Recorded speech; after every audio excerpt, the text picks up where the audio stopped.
Thank you. Thank you. 12 years ago, I headed to a monastery in the hills above Santa Barbara for a weekend retreat led by a Native American spiritualist. Trust me, it wasn't my idea, but I had just screwed up yet another relationship. I needed all the help I could get. The spiritualist also happened to be a retired NASA engineer, which gave me a uniquely scientific approach to examining and explaining spirituality. Over the course of the weekend, he told us that heat-seeking missiles don't actually seek heat. Heat-seeking missiles sense when they're heading away from the heat and correct themselves, returning to the heat. They're designed to make mistakes and correct themselves. It's called a teleological system. Then he told us that human beings are teleological systems. We're designed to make mistakes and correct them. It's the way we're built. He said the difference between the missiles and people is that a missile won't beat up on itself when it makes a mistake. It accepts its nature. He said that if people were more inclined to understand that we're hardwired to make mistakes and learn from them, we'd be less judgmental of ourselves. It's a beautiful lesson in forgiveness and self-acceptance. So I asked him, well, what's the deal with all the people who keep making the same mistakes over and over again? And why am I one of them? Well, it turns out there's a few other things the missile won't do.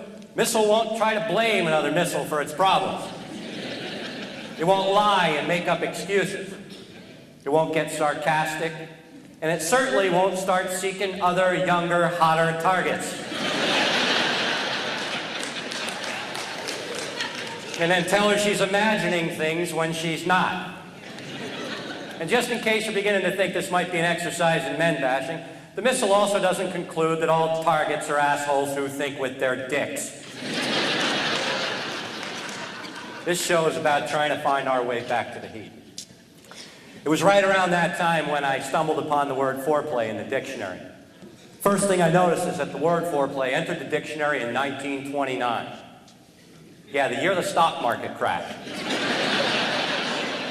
You know, I'm not sure of the connection, but I have a feeling that when men lose all their money, it begins to occur to them that it might not be a bad idea to be a little more considerate to women.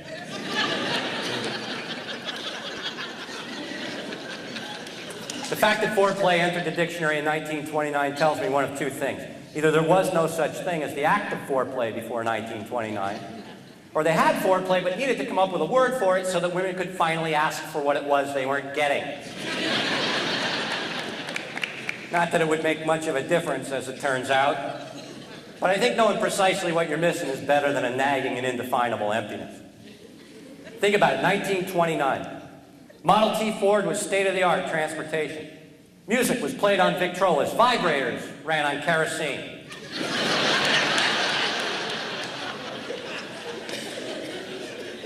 Since then, man has made astronomical advances in technology. We've explored the vastness of space, we've discovered the building blocks of life, and yet our definition of foreplay remains as limited as life in 1929. So I wanted to dust it off, take a new look, because there's two definitions to foreplay. One is sexual stimulation prior to intercourse, and the other one is, the second one, actions or behavior that precedes an event. And that's what I wanted to take a look at, because I want to look at the possibility tonight that maybe foreplay is more than what a man does before intercourse. Maybe it's everything he does to build the man that he brings to his relationships. So I started going back through my life. I grew up in Ramsey, New Jersey. I'm the youngest of 5 kids. If you're from a big family, you know that by the time parents get down to the youngest child, leniency has set in. They just say, fuck it, who cares, really?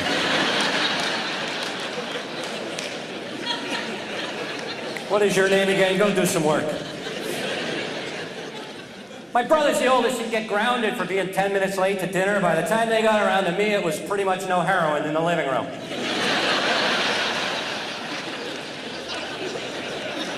Michael, you're not using one of the good spoons, are you?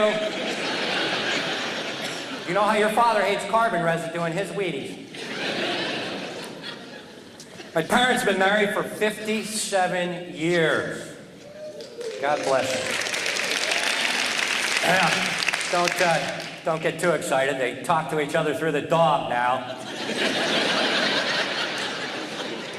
My mom's 3 feet from my dad. She looks down at the dog. Your father's being a great big jerk, isn't he? Yes, he is. That dog used to be me. My parents used to talk to each other through their kids like that all the time. Although I imagine it's got to be especially hard on the dog, because a minute of that is like 7 minutes to a dog.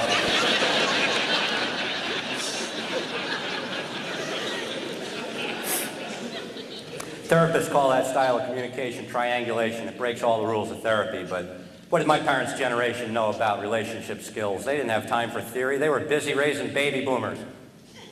My parents came straight out of World War II with a plan. Moved to a nice town with a good community, a good school system, and the schools and the churches and the neighborhoods would help raise their kids right. And they found that community in Ramsey, New Jersey. Now, a lot of people have a bad impression of New Jersey. Because they fly into Newark Airport, they see the refineries, they think that's what New Jersey is. But a lot of New Jersey is beautiful. I grew up on a beautiful dead-end street called Dogwood Terrace. There was 45 acres of woods behind the house that belonged to a church. There was 30 houses on Dogwood Terrace, and at one point I counted there were 72 kids under the age of 18. A lot of Catholics. And Dogwood Terrace was safe. We could go out in the morning, play all day, go and explore in the woods, come home for dinner. At night we'd go out and run around the neighborhood playing kick the can or freeze tag. There was an innocence to my childhood. The only dangerous weapons were popsicle sticks we had sharpened on the sidewalk. Ramsey reminded me a lot of Bedford Falls from It's a Wonderful Life. Remember Jimmy Stewart? George Bailey's family would have fit right in. And against that backdrop, little Mike Dugan had a lot of potential. I make one person laugh at a time, ladies and gentlemen.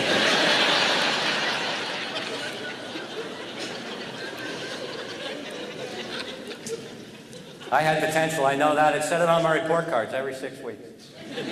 Michael has a lot of potential, but he won't apply himself. It happened to a lot of us. I always wondered if the odds are maybe somewhere a parent got their kid's report card home, opened it up, took a look at it.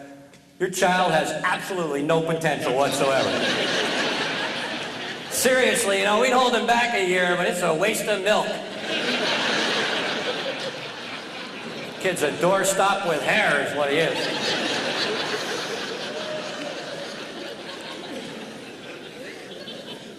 So the schools educated us well, the church helped teach us right from wrong. My parents' community child-rearing plan was going perfectly. Then we hit puberty. Church taught us sex was dirty, and the schools didn't teach us much of anything at all. My sex ed was taught for 2 days by my 7th grade gym teacher, Mr. Grow. They called it health. One day, without warning, Mr. Grow pulled us all into the geography room, and they covered the window to the hallway with construction paper.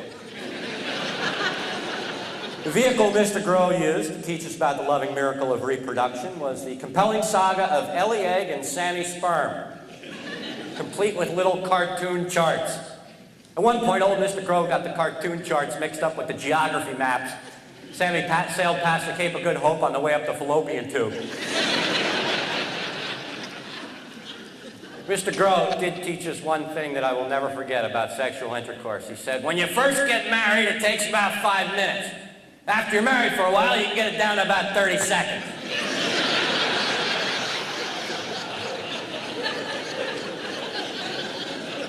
That is the God's honest truth. And the church, the first thing the Catholic Church taught boys about sex is that masturbation is a sin. Idle hands are the devil's workshop. They called masturbation self-abuse and boxing a sport.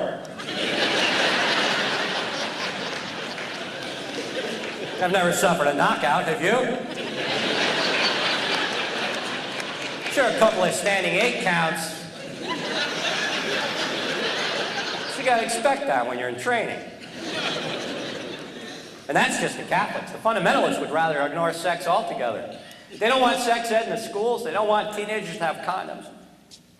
Then they try to blame teen sex on rock and roll music. Come on, teenagers have sex because they're horny and because of peer pressure. Case closed. If you're going to blame teen sex on rock and roll, why don't we just blame incest on country and western, huh?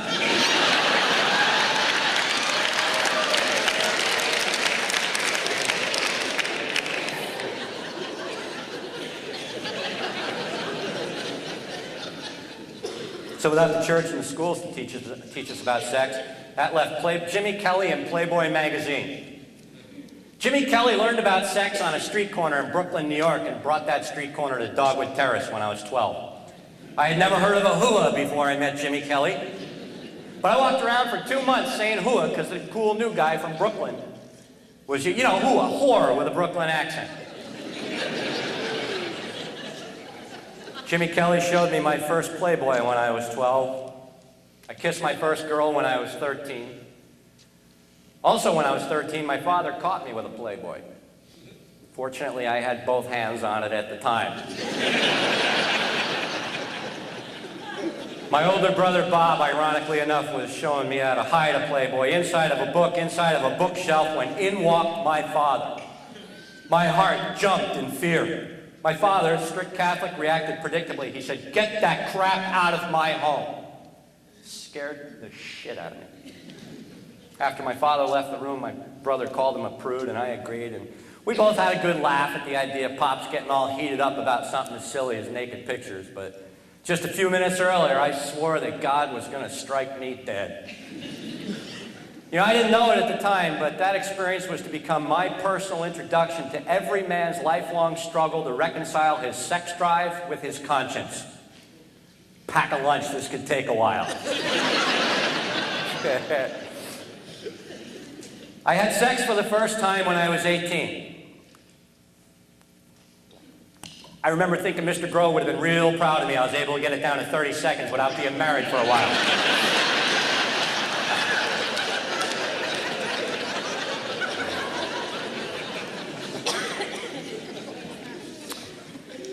Shortly after that, for some reason, she left me. I experienced my first painful breakup. I think the first one, puppy love, hits you especially hard because you have no reference point to realize that this is going to happen over and over and over. So get used to it. And love will make you do some goofy shit. You ever do this? You don't even know why. Right after you break up with your first love, you're a teenager, you're on autopilot, you're an idiot, basically. You don't even know why. Right after you break up, you just drive by their house late at night and look over. It's like they're going to come out at 2:30 in the morning and marry you suddenly. Hey, I changed my mind. Good thing you were driving by. Because I did that. A lot of us did that. Of course, now it's called stalking. But I drove by my first girlfriend's house almost every night for a month. And I'm down to about once a week now. Her kids stand on the driveway and wave. Pretty sure she just had the kids to make me jealous. She'll come around. But I was in pain, and there was no doubt about that. I had never felt that kind of pain before. Sure, maybe what I didn't remember, I was in the crib and I'm yelling for mommy and she's nowhere in sight. Maybe that kind of pain. But at 18, I was just naive enough to think that if I could just figure out what women want, I'd never have to go through that pain again. So that's what I did. I set out trying to figure out what women want, because I figured, you know, I'll figure this out. I'm a smart guy. They'll get what they want. I'll get what I want. Everybody's happy. And I learned a lot. I mean, I already knew some of the no-brainer stuff. Like, every guy knows that women want men with a good sense of humor. But a lot of guys hear that and think that they make the mistake of thinking that that means that women want them to tell them jokes. But that's not it. Sense of humor isn't two Jews walk into a bar. A sense of humor is a sense of balance, of proportion. It's a perception of instantly knowing what's important and what's not. I think I get my sense of humor from my father. You would love my father. My father told me the reason we hide Easter eggs is because Jesus had really high cholesterol levels.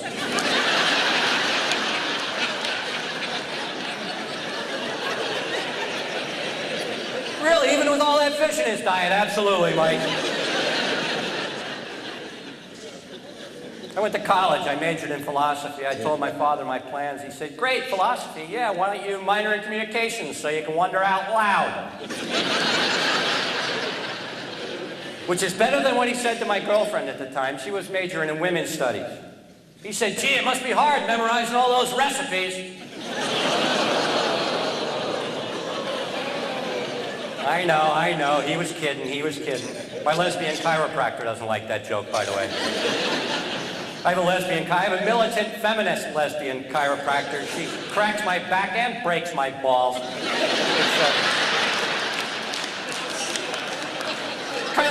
Barnacle Bill the Sailor thing. You know, she cracks my back and breaks my balls like Barnacle Bill the Sailor.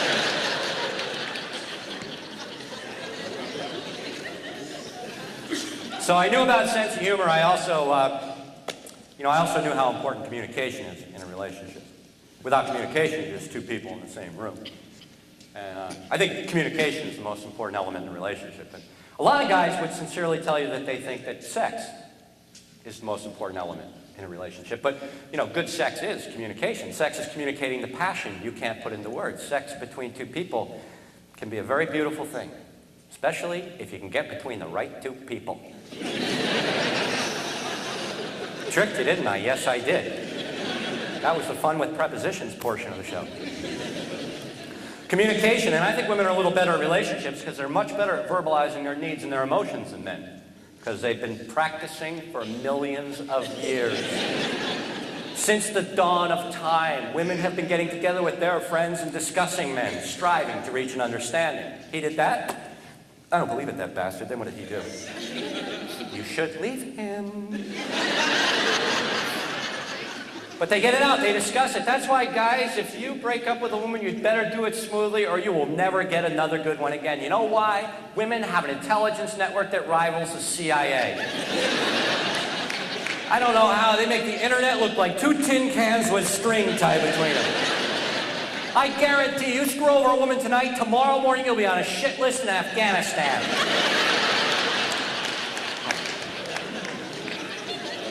Because women are always conferring with their advisors. That's what they do. Thanks for your help. Let you know how it works out. Bye-bye. They're basically researchers, women are.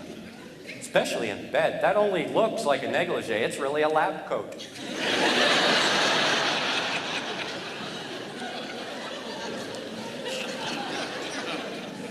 And guys, we love negligees, don't we? Yeah. Can we get an amen on that? We love negligees because men are visually activated. That's what gets us going. We like to look. Women peak sexually at around 35 and men peak at anything we can.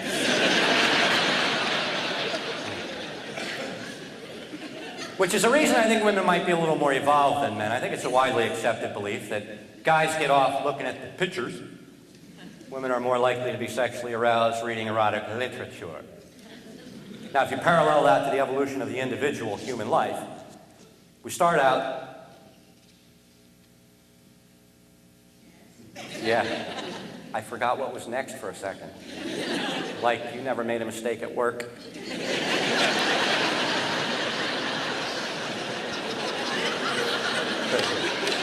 Thanks. Thank you. If you parallel that to the evolution of the individual human life, we start out looking at the pictures. Then when we're about 5, we learn how to read. Perhaps that's where women left us behind, right about there. Not that women don't have communication skills. Not that men don't have communication skills. We have communication skills, odd communication skills. We can take any noun and any verb and instantly make them perverse. You can point out a woman to a guy, you see that woman? She's got 170 IQ. She's a Rhodes Scholar, she's a nuclear physicist. Really? I'd like to nuke her physics.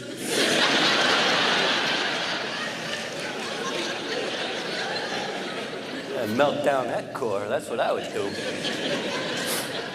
And a lot of guys love to brag about their sexual conquests. It always made me feel kind of creepy. I always wanted to ask, what did you enjoy more, having sex with the woman or telling your friends about it afterwards?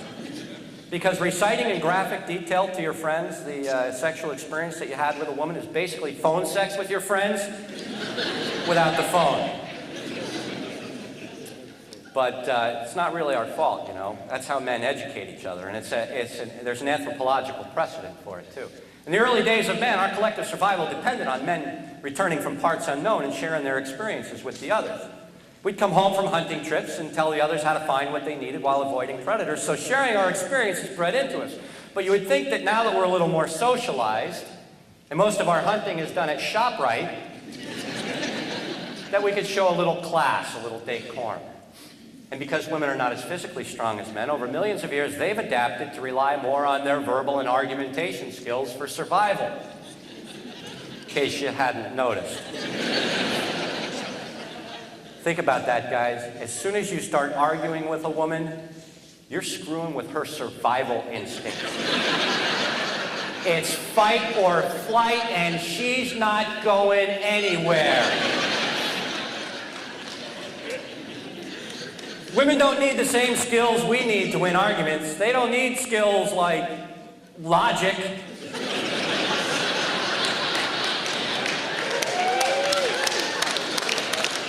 If a woman senses she's losing the logic of an argument, she'll shift gears and argue about the way you're arguing just to throw you off. You can physically feel the power of that argument leave your body.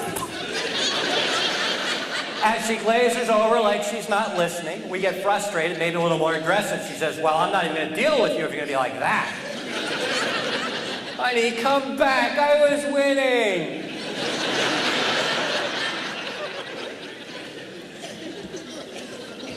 Here's an example of how guys can never be right in any given situation. Guys, you're with your girlfriend, your wife, whatever the case. She reminds you of something that you two did maybe years earlier together, and you don't remember it.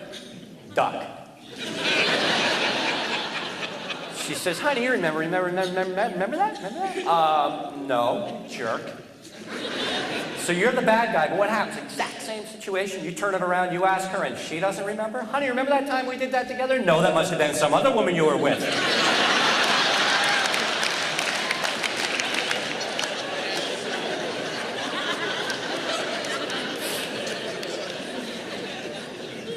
Damned if you do, damned if you don't.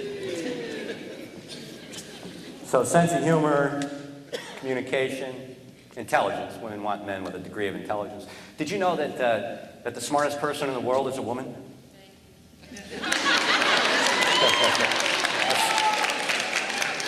Let's not turn it into a rally. The person with the highest IQ, her name is Marilyn Vos Savant. Because in case you didn't know that she was the smartest person in the world, she changed her name to the Latin for basically, I'm the smartest person in the world. And the smartest person is a woman, and the dumbest person, according to television and advertising, is every man on the planet. You know, guys just can't exist in the television commercial world without the hipper, smarter wife setting them straight on fucking tidy bowl or something. Have you ever seen this one? This one kills me. Couple standing on a dock about to get on a boat for the afternoon. The husband pipes up, well, what if my diarrhea comes back? Have you seen this? Just praying this woman's going to say, what if your diarrhea comes back? Hey, how about you deal with it? You know what, I'll clean up after you once in a while. I'll tell you you're cute when you're feeling down. I'll even run the family checkbook. But when it comes to your bowels, I'm not quite that codependent. Christ, I married a child. I was actually going to go to one of those codependency meetings, but I couldn't find anyone who would save me a seat.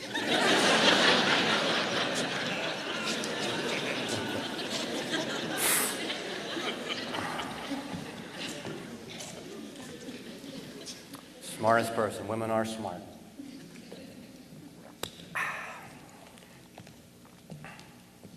Guys do run, you know, the women run the checkbook. You know that, right?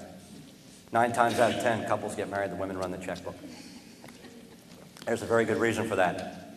Because married men are formerly single men. Single men will spend money on anything but taking care of themselves. I've done my laundry and shampoo. I could give a shit.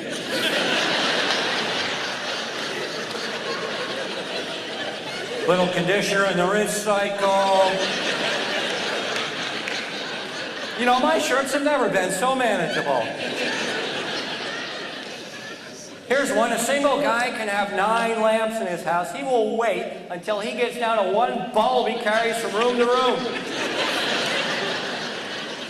And it wastes time. He's got to wait for it to cool down. That's why we leave our socks lying around. We need them for oven mitts. I was 32 years old before I bought my first set of dishes. I had bought like the Bachelor plastic cereal bowls at garage sales and stuff, but I bought 8 place in it. Because I took a woman along with me to help me decide. This will give you an idea how women think differently than men. She goes, definitely get 8 play settings, because, you know, you'll want to entertain, have people over for dinner. What am I thinking? 8 meals in a row without doing the dishes. Not including eating the cereal out of the coffee cups. But guys can be irresponsible, creatively irresponsible, charmingly irresponsible, but irresponsible nonetheless. And yet somehow we will still find a way to blame women for our problems, because it's much easier to blame the person you're with than to go deep down inside and realize just how dark and hollow and empty you really are. This one seems to be popular. I've heard this one a lot. This is a complaint guys have. Well, you know, women just want guys with money. Like women are mercenaries. Women just want guys with money. What about my personality? Hey, I got news for you. By the time you're 35, your personality should have some fucking money.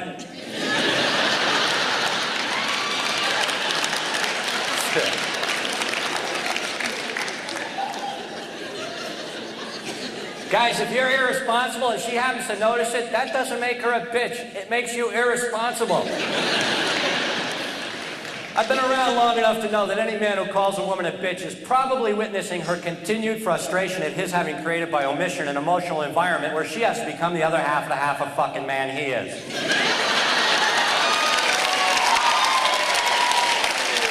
Yeah.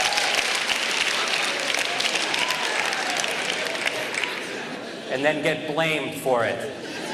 I'd be a little pissed off. You're just happy to hear a man say that, aren't you? Like, that's what I've been trying to say to him. And this men blaming women thing, this isn't something new. This goes all the way back to the Bible. It's not hard to tell that men wrote the Bible.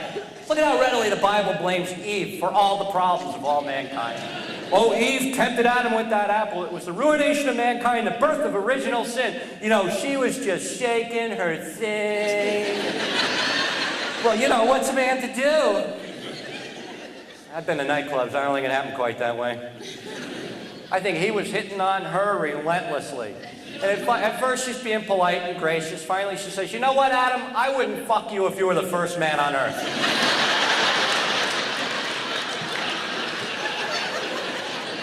That's when Adam became the very first man to try to guilt the woman for giving him blue balls. Eve, you don't know what seeing you in that fig leaf does to me. Come on, I'm only human, I hear. I gave you a rib, I get nothing? What, are you worried I'm going to tell people? There are no people! Just touch it.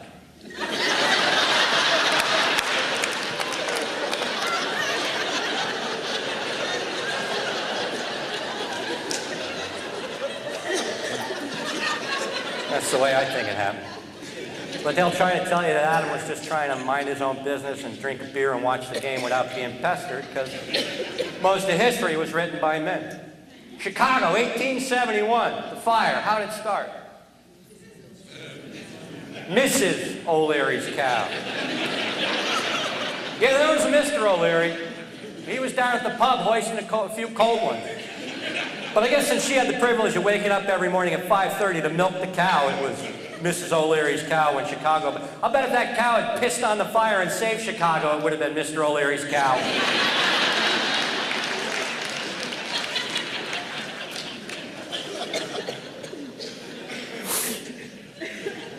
You know why we blame? To avoid responsibility. And the first cousin of responsibility? Commitment. And I knew that women wanted commitment.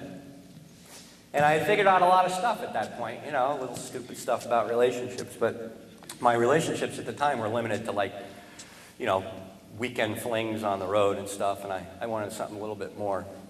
But a lot of my friends were getting married, buying that diamond. Man, that's what we do. A friend of mine got engaged. I asked him, I said, why'd you buy her a diamond? He said, well, it's a tradition. I said, really? How'd that tradition get started? He said, fuck if I know. I know how that tradition got started. One man bought a woman a diamond. She told her friends. It's just that simple. Next day, this guy's buddies are banging on his door. Nice going, idiot. Now we all gotta do that. Good thinking, engagement ring. That's clever. How about, I don't know, how about engagement boat?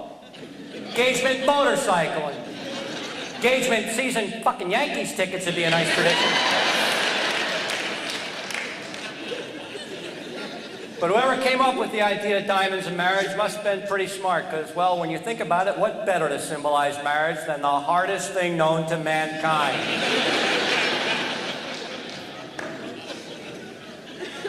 You get pronounced married. There are only 2 times in your life when you get pronounced.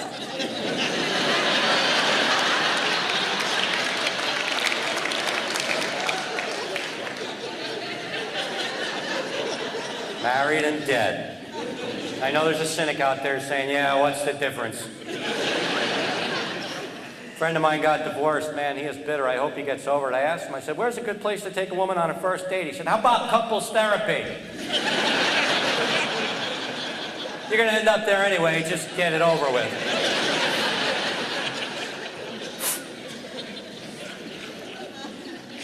So I was meeting women, but it wasn't really going anywhere. And, you know, I live in Los Angeles, and, you know, the women in Los Angeles, not just, you know, clueless, not just the women, the guys, too. I don't want to be sexist, because broads hate that, but... I was talking to this woman at a party about life, philosophy of life. She said, you give up your dream, you die. I said, wow, that's beautiful. What's that from? She said, Flashdance. I wanted to marry a woman who quoted Jennifer Beals as a literary reference. But there's a reason it's a cliche. People are shallow and insincere in Los Angeles. I asked a woman out, I swear to God, she said, well, what kind of car do you have? What kind of car do I have? Are those real tits?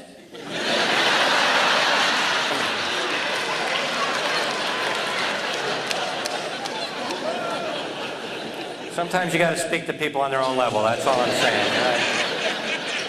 I hate plastic people, metaphorically speaking, of course.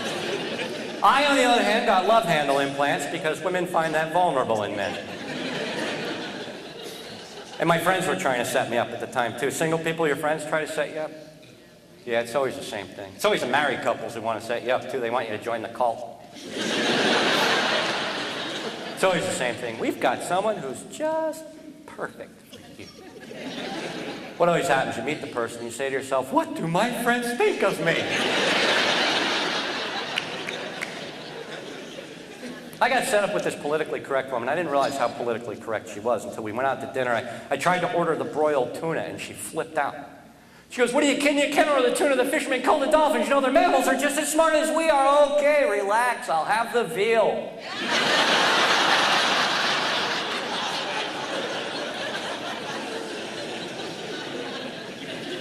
You know who gets set up? Single people and drug dealers. And relationships are a lot like drugs because you develop a dependency.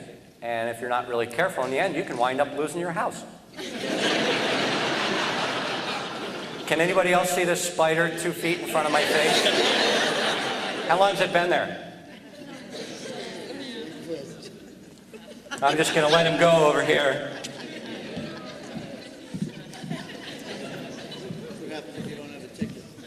Yeah, he didn't have a ticket. I'll tell the jokes around here. Yeah. So I thought I knew a lot about relationships, but when you came down to it, all I really knew is that, relationships are hard and men and women are different. So I started reading the books. Oh, God. The women's books. Women have 10,000 relationship books. Guys have 2. One of them's called How to Pick Up Chicks. Or you can take the high road and read that Iron John, that 1980s Bible of the men's drum banging, go back in the woods and hug each other movement. Iron John always sounded to me more like something you'd sit on to have a men's movement. You don't forget to bring along How to Pick Up Chicks so you'll have something to wipe your ass with. You know the women's books I'm talking about? Women who love too much. Smart women, foolish choices. Women who run with the wolves. Women are from Mars, men have a penis. Have you read that one? Written by John Gray. You ever seen this guy on TV? Anybody ever seen him? Can you describe him in a word or two for the rest of us? Wimp, that's a good one. Pipsqueak, someone said one. Yeah, on behalf of the people of Earth, I'd like to invite John Gray to stop by and do a few push-ups. The omega male is going to teach me how to be a man. Do you know who he was married to and is now divorced from? This one's great. Barbara DeAngelis. Relationship expert, author Barbara DeAngelis. She wrote 7 relationship books. They were married to each other. They couldn't make it work. It's like getting hairstyling tips from Nick Nolte's mugshot.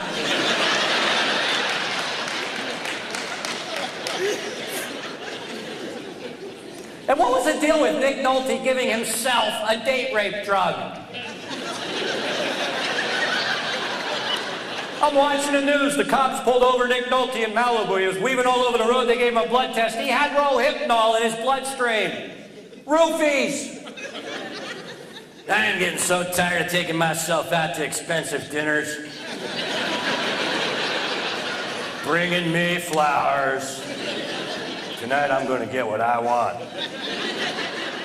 See that Hawaiian shirt he was wearing, unbuttoned down to here?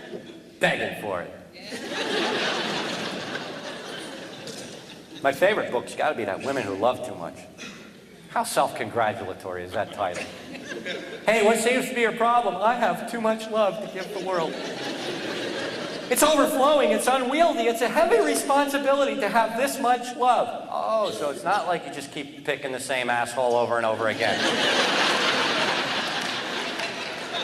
I was in a bookstore in Alabama, the bookstore in Alabama. I'm in the pop psychology section. Woman's looking for a book. The woman who worked there was helping her. I thought it'd be funny. I said, do you have a book called Men Who Get Blamed by Women Who Think They Love Too Much? This woman didn't miss a beat. She said, I'm looking for a book called Men's Feelings. I think it's in fiction.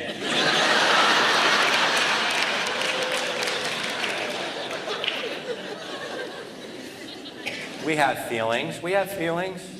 Don't we, sir, in the hat? Don't we have feelings? Get up here and cry for everybody. We have feelings, we just don't know what they are until 2 weeks after we have them. We're on tape delay.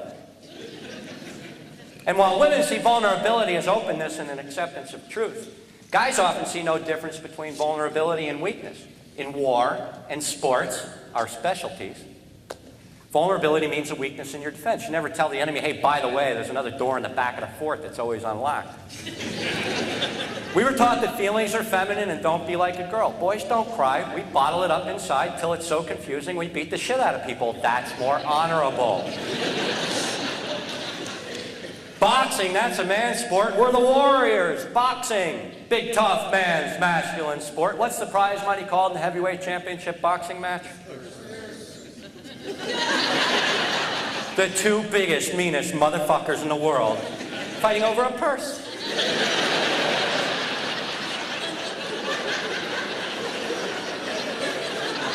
And a belt. That belt had better go with my gloves or I'm not getting in the ring. But we're taught feelings are feminine, so we try to avoid anything that seems feminine. I know guys who won't take bubble baths because it's somewhere along the line some idiot told them that it's for girls. And guys, you know, we don't want to have anything to do with things, our feminine traits. We're taught to run from our feminine traits. Traits like nurturing. I never learned nurturing as a boy. What's our experience as young boys? We go out, play all day, come home, mom's got soup. We get nurtured. And we're afraid to seem feminine at all. I mean, all you gotta do is watch a guy on the dance floor to figure that out, that we don't share our feelings well, we can't express them well. Yeah, you ever see that? Women lose inhibitions on a dance floor. Guys, on the other hand, traditionally more reserved, more self-conscious. Guys, back me up on this. There's no way you can dance, raise your arms higher than this, without feeling gay. What is that? It's right there. You hit that, you may as well go all the way.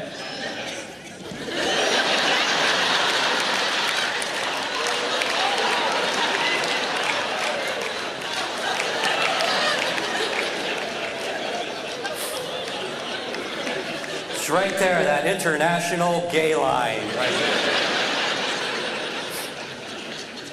And guys, I would just like to say one thing about gay bashing. If anybody offers to blow you, that's a good thing. If you wish to decline, the proper response is no, thank you. Really? Me? I'm flattered, but nah, I don't think I will. Thanks anyway. Appreciate it. Because guys are afraid to do things that seem feminine. And a man's fear of appearing feminine will make him overcompensate to the point of being pathological. I was in Denver. I opened up the newspaper, full-page ad for a sporting goods store. Shotguns were on sale. The banner in the ad said, Dove Hunter Special. Dove hunting is a sport. Now, how small does your dick have to be before you actively hunt down and murder the international symbol of peace?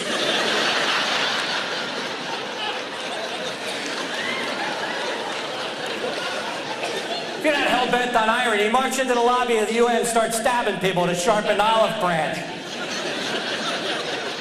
Dove hunting. At least when it's a deer, it's almost your size. You drag it 2 miles through the woods, you hoist it up on top of your car, you lash it down. What do you do with a dove? You clip it to your visor?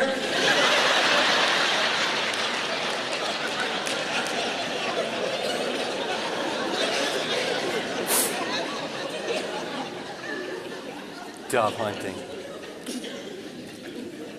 But it's not like guys don't do little goofy things that make us seem unfeeling. Things like naming our dicks. Guys, if you want to do it, go right ahead, name your dick. You know, pick out a very creative name, Vesuvius, Mr. Big, whatever. But I'm 48 years old. I've yet to name my dick. I think I'm going to go the distance. I have, however, named my love handles Ben and Jerry.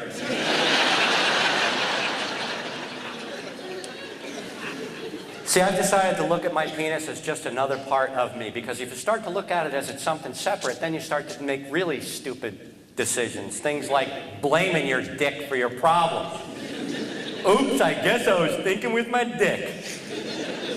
But if you could blame your dick, you could scold your dick, bad penis. I can't believe I even hang around with you anymore. Can't blame your dick. If your brain makes a decision to do something that's going to hurt somebody else, that's not thinking with your dick, that's thinking like a dick.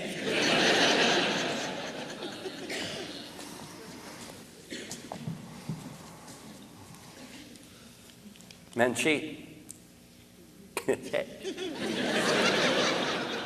It's the part of the show where the guys go, fuck, dude, I thought this was going to be a comedy. Not entirely. And of course, a very justifiable reaction for a guy would be to say, yeah, well, what about women? Women cheat too. Yeah, women cheat. But generally, when a woman cheats, she cheats when she's gotten to the point where she realizes that no matter what she does or how hard she tries, she's never going to get her needs met in the relationship she's in, so she cheats to end the relationship through catastrophic intervention. So yeah, women cheat. But guys cheat preemptively. We cheat when things are going great. And if you ask us why, we have no idea.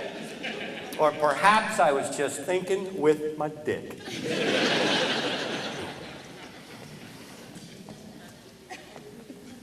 I had a friend years ago, he was engaged, and he cheated on his fiancée, and she left him, and he was heartbroken. And I said, what were you thinking? He said, well, I don't know. A part of me really wanted to commit a relationship, but apparently another part of me really wanted to put another part of me in a part of another woman. But that's just part of it. Women always want to know, well, why don't men want to commit? Because we want to have sex with every woman there is. Yeah. Part of it's instinct, but a lot of it is cultural. All our lives, men's magazines have sold us the fantasy that we'll get to have sex with the perfect airbrushed woman. Most women's magazines are sold to a woman's fear that she will never be that perfect airbrushed woman.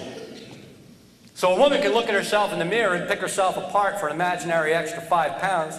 A guy can be a homely 300, look at himself and think he's got a shot at the same women who want Brad Pitt. See, I don't think that women fully grasp the extent to which men's decisions are guided by fantasy. Let me be candid with you here. When I was a teenager, I looked at masturbation as rehearsal. Like I was rehearsing for when the real thing came along. In the early years, in my adolescent development years, My sex life was entirely in my mind and in my hand.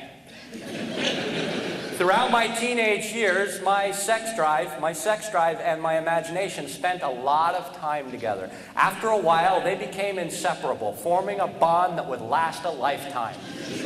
Like Bogey and Bacall, or Tracy and Hepburn, or Siegfried and Roy. Now, the imagination is a great thing. The man's ability to visualize is enabled to create beautiful things. Art, music, literature, forward-thinking idealists have written volumes about imagined utopias. We design marvels of engineering. We build huge bridges so we can have sex on the other side of the river. But that very same unbridled imagination that helps us visualize greatness can also block us from seeing the person that we're actually with. We don't want to commit because we're afraid. We've been living it. We grew up in imaginary fantasy vacation land. We're afraid we're going to be standing at the altar right after we say I do. A supermodel is going to burst through the door screaming, "Am I too late?" I'm not exaggerating. We have a fantasy guidance system located not in our dick, but in our brain, clear across town from rational thought. Do you know who Fisher Stevens is? Probably not. He's a mediocre actor with unremarkable success.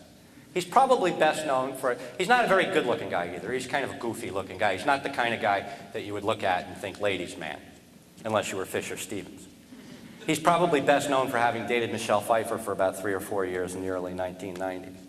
And in interviews that she gave at the time, people would ask her, they'd say, "Hey, Michelle Pfeiffer, one of the most beautiful women in the world, successful actress, one of the most highly paid actresses. What's with the dweeb?" And she'd say, "You know what? I love him. We have a lot of fun together. We play, we laugh. I just love being with him." Let me repeat, because this is really important. Fisher Stevens was dating Michelle Pfeiffer. One fine day, Fisher was off on location in North Carolina making some crap film when he allegedly cheated on Michelle Pfeiffer with an 18-year-old Woolworths checkout girl. Allow that to sink in for a minute. I'm guessing Fisher has. I completely understand this. You see, for some men, the overwhelming stress of maintaining a level of intelligence becomes unbearable.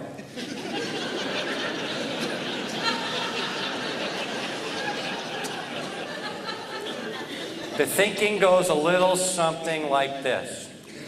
Let's see. On the one hand, I have Michelle Pfeiffer. Hoo-wee! That is some world-class talent. On the other hand, she's not here. And that girl ringing up my Cheetos is looking mighty fine in that Motley Crue t-shirt. Now, I don't know Michelle Pfeiffer, and I know the knee-jerk reaction to this is to say, Michelle Pfeiffer, is he fucking nuts? So I wanted to make sure I thought it through. She might be kind of hard to get along with. She might have some bad habits. But this isn't about Michelle Pfeiffer, and it's not about that checkout girl. It's about how there's a moment where we can imagine that what we're about to do is a really good idea. When a man's sex drive kicks in, it's accompanied by a bad combination of selective memory and euphoric recall. We only think of the good stuff. We don't think of the bad stuff that might ensue. We have DADD, Dick Attention Deficit Disorder.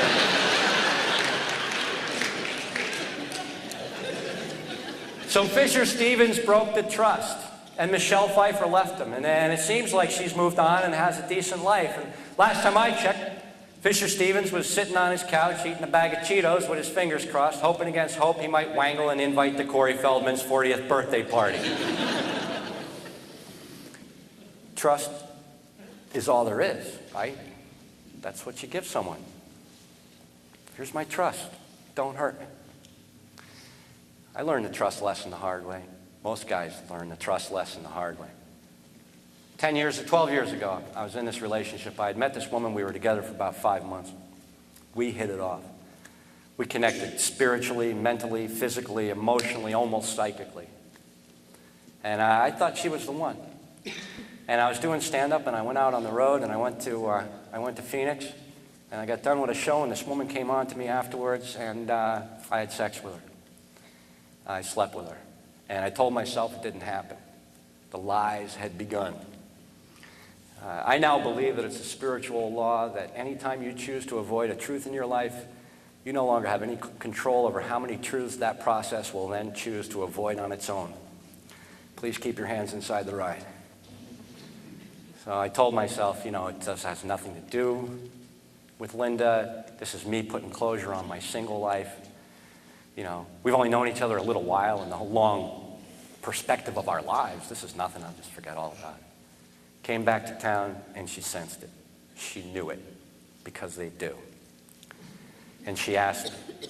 She said, Michael, I feel like something happened. Did something happen? I feel like something happened when you were away. What happened? And I said, nothing happened, honey. I did the worst thing a guy could do. I lied. I denied it. And just to seal the deal, I pulled her in real close and hugged her tight to my chest and reassured her that she was imagining things.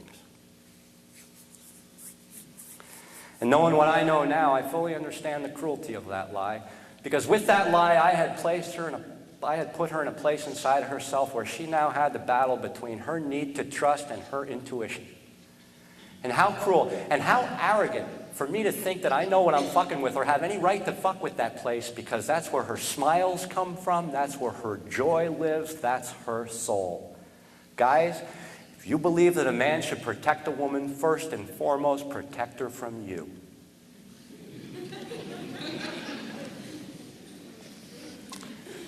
So about a month passed, and the wall between us had become so thick that I finally had to admit what had happened. I said, what you thought happened, happened. And after that, we tried to work things out for about, a couple of weeks, but it was pathetic, really. I had revealed my character, and there was nothing left. And finally, she left me. She said, you don't have the kind of awareness of yourself and your actions that I need in order to feel safe. And you know what the worst part was? I had to agree with her. I didn't know why I had done it. I was standing face to face with my ignorance, and I knew it. It shook me to the core of who I was, and I realized that the core of who I wasn't there.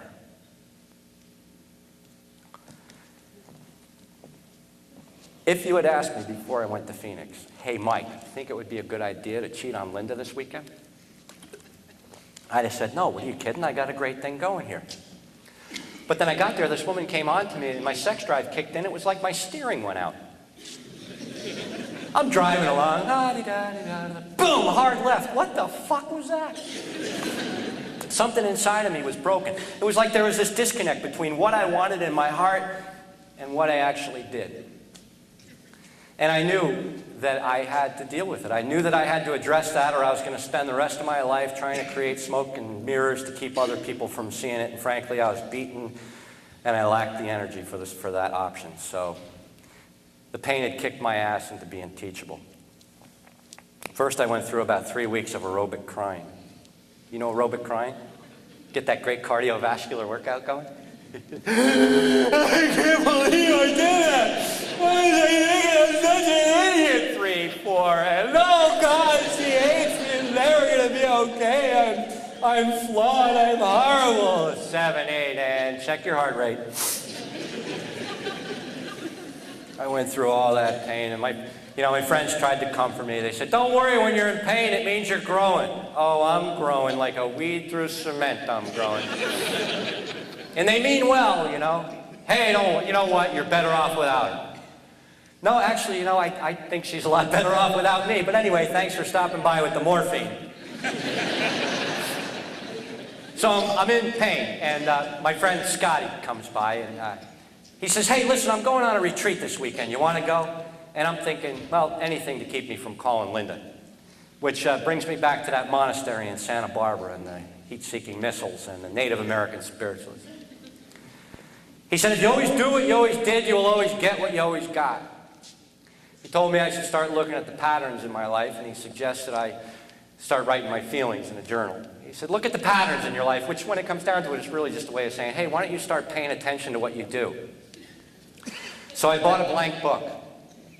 By the way, have you seen how much blank books cost these days? $11.95. How'd you like to be the author whose books are selling for $2.95?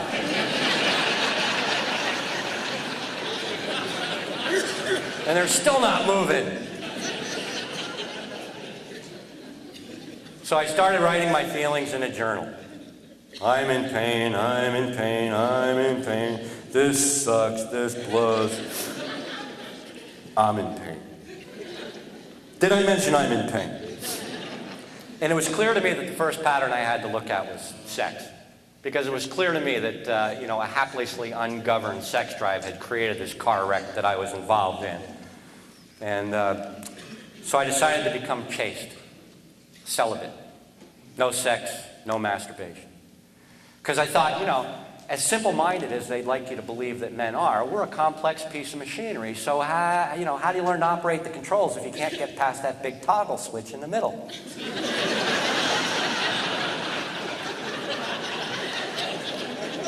I thought maybe there's something to be learned. Maybe I'll grow. Maybe I'll learn something. Maybe I'll move past this into some kind of hope. So that's what I did. No masturbation, no sex, no masturbation. I made it 30 days.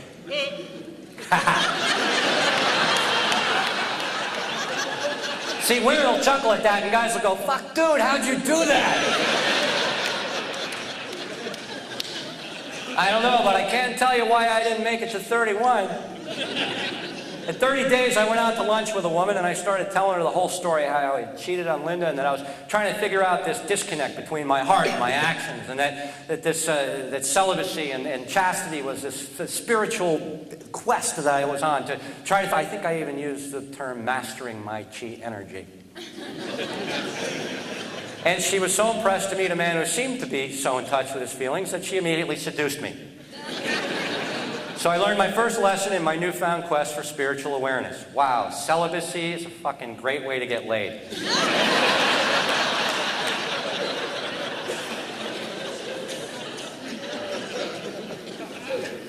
But what I did learn during that 30 days, I got to step aside and looked at it objectively, is just how much my sex drive rules my life. From what I look at, what I think about, where I go, what I wear, sex really dictates a lot of the things that I do.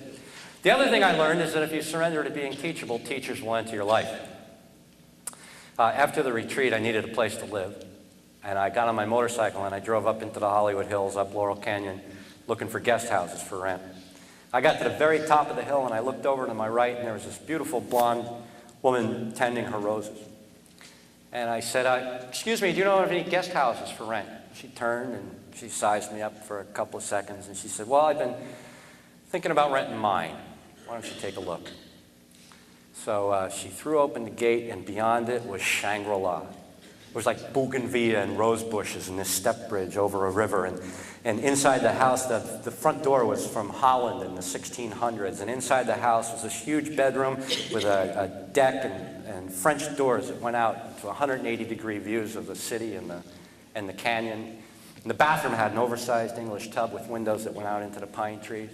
Everything in this place had this beautifully appointed feminine touch. If the Keebler elves weren't gay, this is where their girlfriends would live.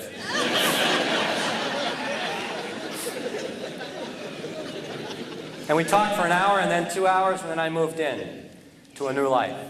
And this place was perfect for me because I needed some time to heal. If I was going to be facing my feelings and writing them in a journal, this was the perfect place to do it. Because I don't know if you've ever seen a guy going through this kind of process of facing his feelings finally, but it's not the kind of situation where you want witnesses. Because what happens is we run from our feelings since we're young. We run for 20 years, so we have to face a whole wall of these feelings that we ran from all at once with the same lack of coping mechanisms that we never developed when we were young, and it's brutal. Did you know Raiders of the Lost Ark, when they opened the Ark of the Covenant, and all the ghosts started flying out and people's skin started melting off? It feels a lot like that looks. So this was perfect for me, because if I was going to be going through all this stuff, why not do it on a deck in the pine trees overlooking the city? I'm in pain, I'm in pain. Nice view. Pain is starting to go away. The landlord just happened to be a bonus. Her name was Susan. She had been a successful actress in the 70s, but she was also a writer and a sculptress and an artist, and had been all around the world and with the jet set and on the yachts in the south of France, and she had come full circle to realize that the only thing that matters in life is the way people treat each other. And man, I wanted to fuck her.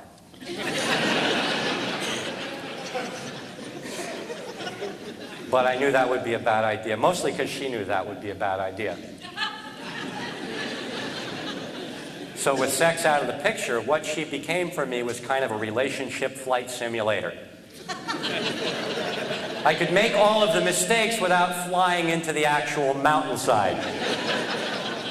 I told my friend Finnegan, I said, this is a perfect opportunity for me to develop intimacy with a woman without having sex with her. And he said, why? Because all my life I'm trying to figure out women, and the only, I looked everywhere. I'm listening to Jimmy Kelly and Playboy and other guys, and, the only thing I hadn't actually done was, go to the source. Ask one. So that's what I did. It was, okay, let's see. I used the saver line earlier.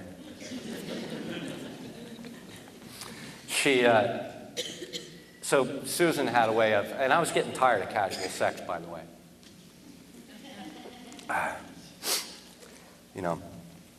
All of my background was in casual sex. For me and a lot of my generation, I think, the reason that I suck at relationships is because my entire background is in casual sex. Casual sex, whimsically glib sex. I know how to seduce. I just don't have a clue what to do after that. And even that whole term casual is like, by the way, or incidentally. Did I mention my penis is in you? Well, because it's casual sex. Forget I even brought it up. But when Susan talked about men and women in relationships, she spoke in terms of chivalry and honor and gentility and courtship, lost arts. And I would ask her questions, and finally one day she said, you know what, Michael, I'll tell you what women want. Women want men who like women. She said there's men who like women, and the way they think and the things they do, and even the little things they do, like the way they put on creams even if it's taken too long and he's trying to get out the door because he's late. There's men who like women and there's men who don't. And if a woman is with a man who doesn't like women, she doesn't stand a chance. Because after the initial sexual intrigue is over, he'll feel trapped, and somehow it's her fault. And she said, you want to know a great way to tell if a man likes women or not? Listen to the way he mimics a woman's voice when he's telling a story. Because if he gets to the point where he goes, and then she said, bah, bah, bah, bah, she should leave so fast there's Roadrunner dust. And I said, well, good, I like women. And she said, yeah, well, you've got a good dad. And she was right about that. With all the things that were wrong with me and all the mistakes that I had made, the one thing I knew I had going for me was that I had a good dad. The thing I remember about my dad most growing up was how kind he was, how nice he was to my mother, and how much he respected my mother and my sisters and women, and how he made it very clear to my brother and me that we were to do the same. But I don't hear much of that these days over burgers at Hooters. Most of the men I know try to do the right thing, but there are a lot of men who don't. And I'm living up on that hill, and things were going pretty well up on that hill, but at some point, I got to live down in the real world. And I'm looking around, and I'm realizing, when I was a kid, if you called a girl a bitch or a whore or a slut, you could be pretty sure that her brother would bloody your lip. And rightly so. Now it's mainstream entertainment. Now it's amusement.